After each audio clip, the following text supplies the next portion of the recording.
Welcome to Not Milk Never Milk. Subscribe if you're lactose intolerant.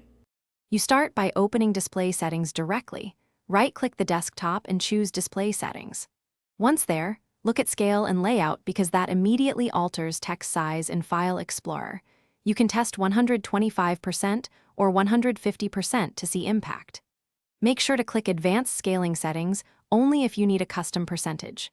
If your goal is font size specifically, note that Windows ties Explorer text to system scaling, so changing scale is the first actionable step you must perform now.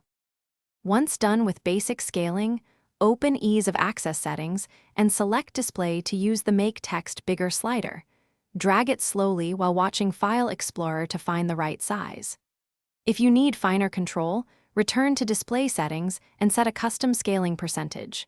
Note that some values require you to sign out or restart to take effect. Make sure to test small increments so icons and layout remain usable. This is why you prefer small adjustments over large jumps.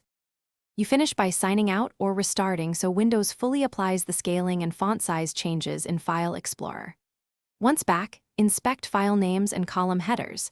If text appears blurry, run ClearType Text Tuner and recalibrate for sharpness.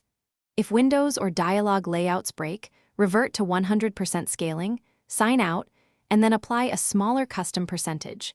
This incremental approach prevents layout issues. Troubleshoot by resetting scaling first, because that resolves most visual or spacing problems quickly. Thanks for watching. If this was helpful, leave a like and consider subscribing. See you next time.